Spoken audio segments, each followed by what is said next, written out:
नमस्कार दोस्तों, मैं सत्यम मिश्रा अपने YouTube चैनल टेक्निकल रनर्स में आप सभी भाई बहन दोस्तों का स्वागत करता हूं। दोस्तों आज इस वीडियो के माध्यम से मैं आप सभी के लिए 28 और 29 दिसंबर को सीटेट का जो एग्ज़ाम हुआ था दोस्तों, उसका कंप्लीट कह सकते हैं कि उसका कंप्लीट एनालिसिस लेके आए हैं दोस्तों, जो कि आपके लिए अति महत्वपूर्ण हो सकता है, खासकर उन बच्चों के लिए जिनका सेकंड फेज़ या थर्ड फेज़ में दोस्तों एग्ज़ाम है, उनके लिए बहुत ज़्यादा उपयोगी सिद्ध हो सकती है आज की क्लास। तो दोस्तों शुरू से अंत तक पूरा वीडियो देखिएगा और लाइक शेयर और सब्सक्राइब करना ना भूलिएगा। दोस्तों चलिए स्टार्ट करते हैं आज की क्लास में। दोस्तों क्या कुछ खास है, सबसे पहले जान लेते हैं कि क्या है आज की क्लास में। तो पेपर फर्स्ट का दोस्तों क्या है, एनालिसिस है। 28 और 29 दिसंबर को जो पेपर हुआ था आपका सीटेट का दोस्तों, उसका पूरा एनालिसिस है, संपूर्ण एनालिसिस है दोस्तों कि किस किस टॉपिक से आपका प्रश्न पूछा गया था, और इन सब टॉपिक्स जो हैं दोस्तों, इनका भविष्य में जो भी एग्ज़ाम होगा दोस्तों आपका सीटेट का, सेकंड फेज हो थर्ड फेज हो, तो सब में इसकी बहुत ज़्यादा महत्वपूर्ण भूमिका है, क्योंकि इससे रिलेटेड क्वेश्चन आपके एग्ज़ाम में पूछे जा सकते हैं। ठीक है, चलिए जान लेते हैं कि किस किस टॉपिक पे क्वेश्चन आया था। तो दोस्तों विकास का सही क्रम, विकास के क्रम से रिलेटेड क्वेश्चन पूछा था कि विकास का जो क्रम होता है, सही क्रम क्या होता है। ठीक है, तो आपको पता है कि विकास का जो क्रम होता है दोस्तों, केंद्र से बाहर की ओर होता है और सर से लेके पैर की ओर होता है। विकास का सही क्रम यही होता है, केंद्र से बाहर की ओर और सर से लेके पैर की ओर। दूसरा जो क्वेश्चन जो पूछा गया था दोस्तों कि कौन सा पक्षी अपनी गर्दन को पीछे तक घुमा सकता है। ऐसा कौन सा पक्षी होता है दोस्तों जो अपनी गर्दन को पीछे तक घुमा सकता है। तो उल्लू दोस्तों, उल्लू से रिलेटेड क्वेश्चन पूछा था कि कौन सा पक्षी ऐसा है जो अपनी गर्दन को पीछे तक घुमा सकता है। ठीक है,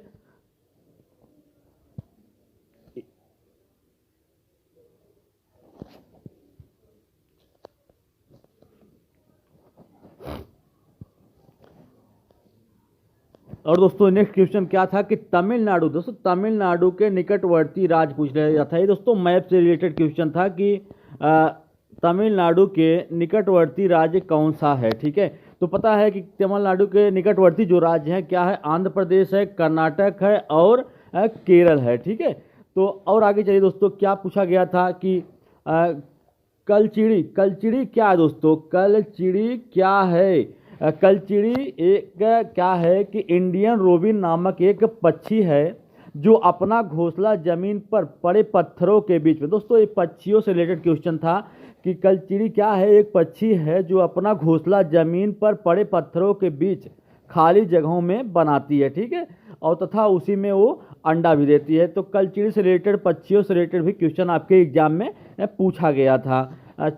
आगे क्या था, चिराव, चिराव नृत्य का संबंध किस राज्य से है। दोस्तों चिराव नृत्य से क्वेश्चन पूछा गया था कि ये जो चिराव नृत्य है यह किस राज्य से संबंधित है। तो पता है दोस्तों कि नृत्य से रिलेटेड भी क्वेश्चन यहाँ पे आपसे पूछा गया था। तो चिराव नृत्य का संबंध किस राज्य से है, तो यह कहाँ का, मिजोरम का एक पारंपरिक नृत्य है दोस्तों। चलिए आगे चलते हैं, क्या है क्वेश्चन, कह रहा है कि हिमालय,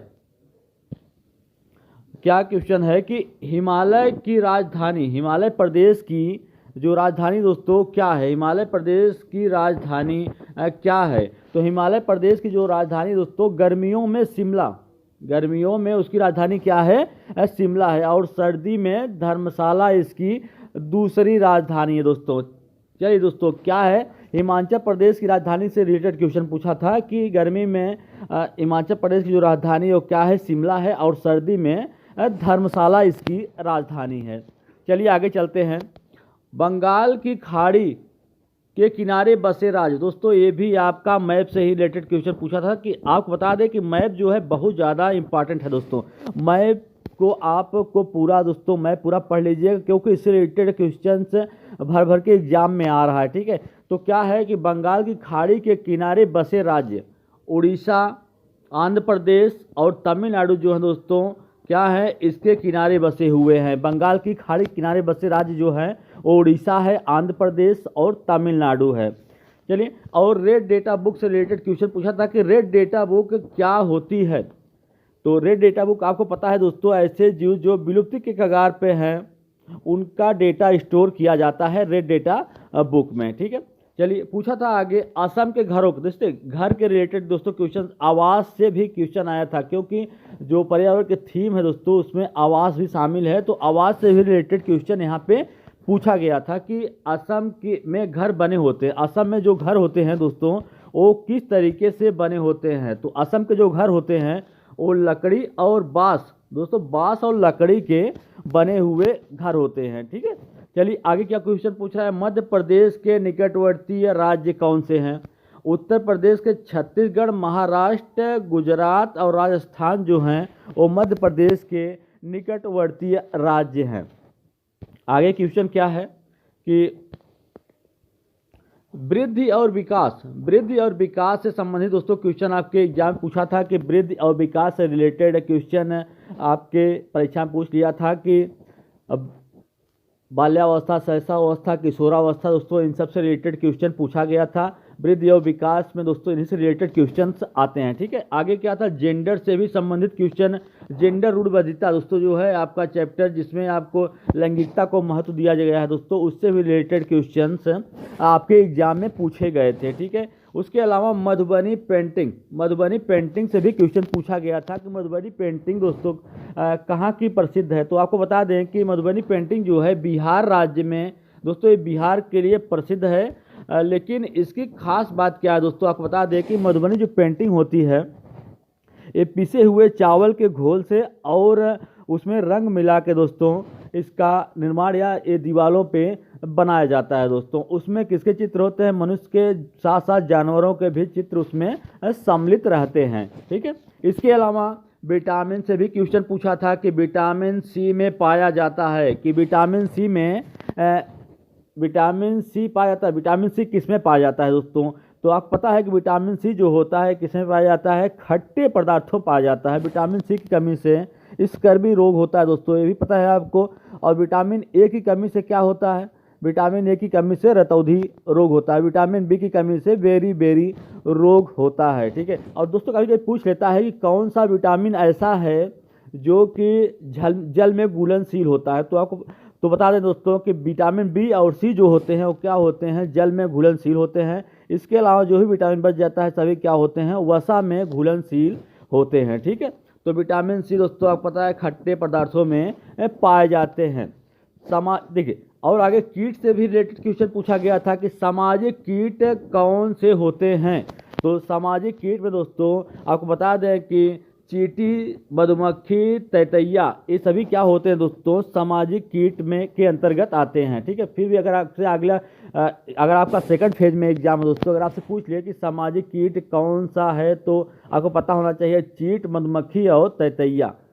ठीक है, टाइगर से भी रिलेटेड दोस्तों क्वेश्चन पूछा गया था एग्जाम में, घर से भी रिलेटेड क्वेश्चन पूछा गया था, हाथी से भी रिलेटेड दोस्तों क्वेश्चन पूछा गया था कि हाथी जो होता है दोस्तों, आपको बता दें कि हाथी के बारे में, हाथी जो होता है पृथ्वी का सबसे विशाल जानवर होता है दोस्तों, और ये एक दिन में लगभग 100 किलोग्राम से ज़्यादा पत्तियां दोस्तों खा जाता है, और ये एक दिन में बहुत कम आराम करता है, लगभग 2 से 4 घंटे ही एक दिन में ये सोता है। ठीक है, इसके अलावा आपको बता दें कि इसके हाथी के बच्चे का जो वजन होता है 3 महीने का वो लगभग 200 किलोग्राम तक होता है। ठीक है, और जो हाथियाँ होती हैं दोस्तों उसमें जो बुजुर्ग हाथी होती है सबसे, वही पूरे झुंड का नेतृत्व करती है, और हाथी के झुंड में 10 से 12 लोग पूरा झुंड में होते हैं। ठीक है, उसमें झुंड में हथनी और बच्चे शामिल होते हैं। बच्चे जब उनकी उम्र 14 से 15 साल हो जाती है तो झुंड को छोड़ के अलग हो जाते हैं। ठीक है, चलिए दोस्तों आगे देख लेते हैं। आगे किस क्वेश्चन पूछा गया था दोस्तों कि मटर के बीज की खोज किसने की थी। दोस्तों मटर के बीज की मेंडलीफ के द्वारा दोस्तों जो खोज किया गया था उसके बारे में इसमें है दोस्तों। अनुवांशिकता से संबंधित क्वेश्चन पूछा गया था, औरंगजेब से रिलेटेड क्वेश्चन पूछा गया, सलाद से रिलेटेड क्वेश्चन पूछा गया था दोस्तों। सलाद बहुत ज़्यादा इंपॉर्टेंट है सीटेट के लिए दोस्तों। सलाद क्या होता है, एक भालू जैसा दिखाई देने वाला जानवर होता है जो कि पेड़ से उल्टा लटक के लगभग 17 घंटे सोता है। ठीक है, चलिए आगे चलते हैं। आगे क्या है कि पर्यावरण थीम दोस्तों, यहाँ बता दें आपको पर्यावरण थीम से भी रिलेटेड क्वेश्चन पूछा गया था कि पर्यावरण के थीम और उप थीम से रिलेटेड क्वेश्चन दोस्तों यहाँ पे पूछा गया था। तो पर्यावरण की जो थीम है दोस्तों और उसके उप थीम से रिलेटेड यहाँ पे क्वेश्चन आया था। वेन हीले दोस्तों, मैथमेटिक्स में वेन हीले सिद्धांत से भी क्वेश्चन पूछा गया था। वेन हीले सिद्धांत से क्वेश्चन पूछा गया था। वेन हीले दोस्तों ज्यामितीय संरचना सिद्धांत के ऊपर उनका सिद्धांत है, तो इसके बारे में भी क्वेश्चन यहाँ पे पूछा गया था। चलिए दोस्तों आगे चलते हैं। अगर अभी तक आपने मेरे चैनल को सब्सक्राइब नहीं किया दोस्तों, मेरे चैनल को सब्सक्राइब कर लीजिए। मेरे चैनल का नाम है @टीच हिंदी लर्नर्स। दोस्तों आप इतना टाइप करेंगे तो मेरा चैनल ओपन हो जाएगा, आप उसको सब्सक्राइब कर लीजिए दोस्तों। चलिए आगे चलते हैं, क्या कुछ खास रहा। और चलिए पियाजे के स्कीमा से दोस्तों, पियाजे जो थे दोस्तों, जीरो पियाजे के द्वारा पियाजे के स्कीमा के बारे में भी क्वेश्चन पूछा गया था। पियाजे ने 4 स्टेप बताए थे दोस्तों, संवेदी गामक अवस्था, पूर्व संक्रियात्मक अवस्था, मूल संक्रियात्मक अवस्था और औपचारिक संक्रियात्मक अवस्था दोस्तों, इनके द्वारा ही बताया गया। ठीक है, आयत के मैथ से दोस्तों, मैथ में दोस्तों आयत का परिमाप और क्षेत्रफल ज्ञात करना दोस्तों, परिमाप दिया था और आपको क्षेत्रफल उसमें पूछा गया था। ठीक है, अब प्रोटीन से किसमें पाया जाता है, प्रोटीन किसमें पाया जाता है, प्रोटीन से रिलेटेड क्वेश्चन था सोयाबीन। दोस्तों आपको बता दें कि क्वेश्चन पूछा क्या गया होगा कि किसमें प्रचुर मात्रा में प्रोटीन पाया जाता है, तो सोयाबीन में दोस्तों प्रचुर मात्रा में सोयाबीन पाया जाता है। खेजड़ी वृक्ष के बारे में पूछा था कि खेजड़ी वृक्ष जो होता है वो, खेजड़ी वृक्ष से रिलेटेड क्वेश्चन पूछा था कि खेजड़ी वृक्ष की खास बात क्या होती है दोस्तों। आपको बता दें कि खेजड़ी वृक्ष जो होता है भारत के रेगिस्तानों में पाया जाता है दोस्तों, और इसकी जो फलियां होती हैं, इसमें जो फल लगे होते हैं उसका उपयोग सब्जियां बनाने के लिए किया जाता है, और जो छाल होती है इसकी, उसकी छाल से दवा बनाई जाती है। और इसकी लकड़ियों की खास बात ये होती है कि इसकी लकड़ी में कीट नहीं लगते दोस्तों। आगे ग्रीन हाउस प्रभाव दोस्तों, ग्रीन हाउस गैस से रिलेटेड क्वेश्चन पूछा गया था एग्जाम में, तो ये आपके लिए इंपॉर्टेंट है। मैथ में 96 के गुणनखंडों का योग पूछा गया था।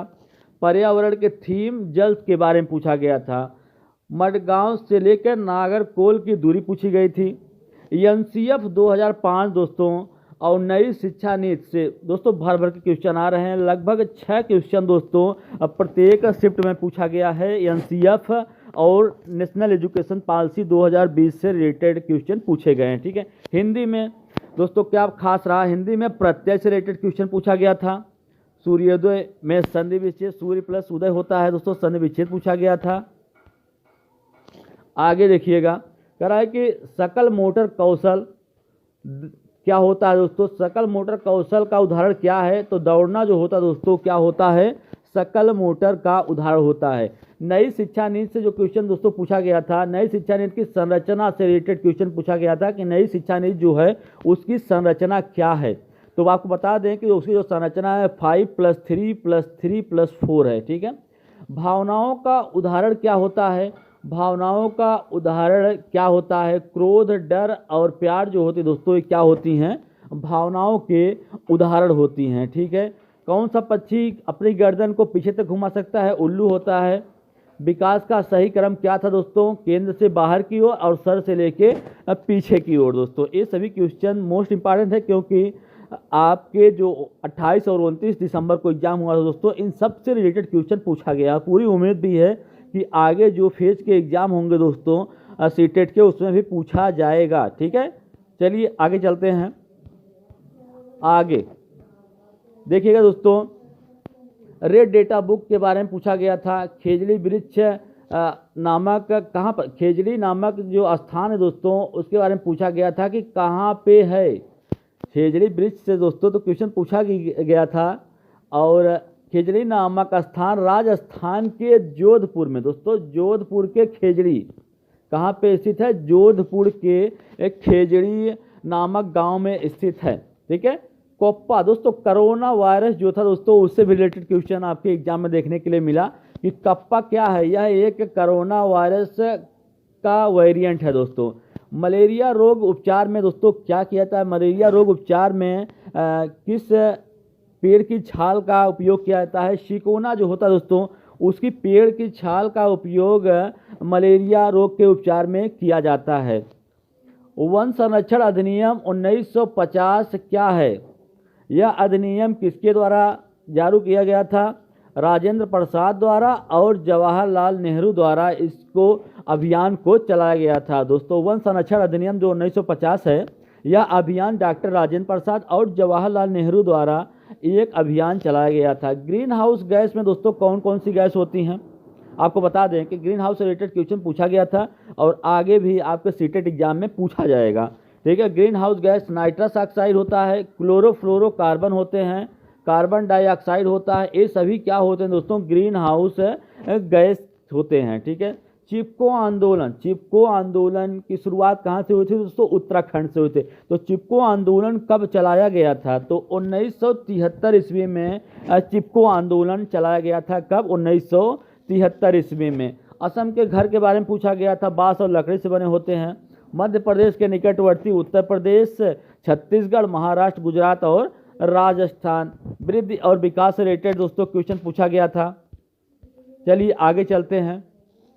आगे क्या है, पर्यावरण के थीम से रिलेटेड क्वेश्चन आया था। वेन हीले के ज्यामितीय संरचना सिद्धांत से रिलेटेड क्वेश्चन पूछा गया था दोस्तों। और ये वेन हीले जो है दोस्तों बहुत ज़्यादा इंपॉर्टेंट हैं। आपके जितने भी शिफ्ट के एग्जाम होंगे सीटेट के, उसमें दोस्तों आपको पक्का 1-2 नंबर के क्वेश्चन देखने के लिए मिलेगा ही। ठीक है, मैथ में आरोही और अवरोही से रिलेटेड क्वेश्चन पूछा गया था और एलसीएम से भी क्वेश्चन पूछा गया था। संख्या पद्धति से भी क्वेश्चन देखने के लिए मिला था। गणित की प्रकृति कैसी होती है, गणित की प्रकृति दोस्तों तार्किक होती है, इससे रिलेटेड क्वेश्चन आया था।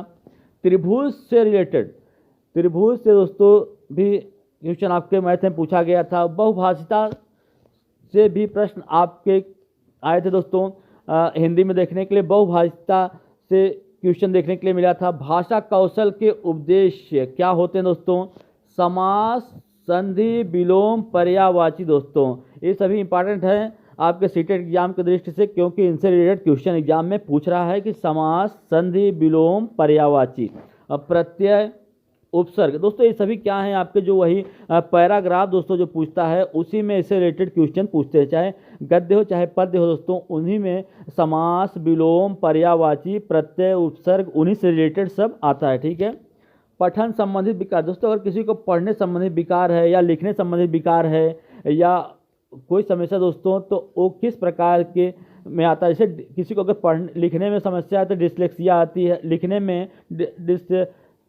अगर दोस्तों किसी को कैलकुलेशन करने में समस्या है तो डिसकैलकुलिया होती है। ठीक है, कोई किसी अक्षर को सही समझ नहीं पा रहा है तो डिसलेक्सिया होती है, लिख नहीं पा रहा है तो ग्राफिया होती है, डिसग्राफिया होती है। ठीक है, नई शिक्षा नीति से भी रिलेटेड क्वेश्चन पूछा गया था। नई शिक्षा नीति में कौन सी भाषा अनिवार्य नहीं है दोस्तों, आपको बता दें कि नई शिक्षा नीति में अंग्रेजी को अनिवार्य नहीं किया गया। ठीक है, विदेशी भाषा अनिवार्य नहीं है, अर्थात अंग्रेजी भाषा को अनिवार्य नहीं किया गया। ठीक है, सामाजिक संस्कृति सिद्धांत वाइगोस्की से दोस्तों रिलेटेड क्वेश्चन पूछा गया था।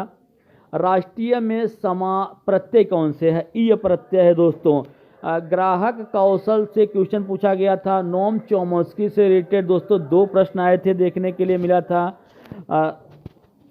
और ग्राहत्मक कौशल के बारे में पूछा गया था दोस्तों। तो आज की मेरी क्लास दोस्तों यहीं पे समाप्त होती है। अगर आपको मेरा वीडियो अच्छा लगा हो तो लाइक, शेयर, सब्सक्राइब जरूर करिए दोस्तों, क्योंकि आज की जो क्लास है दोस्तों सेकंड फेज, थर्ड फेज जो भी आपका सीटेट एग्जाम होने वाला दोस्तों सभी के लिए महत्वपूर्ण क्लास है दोस्तों।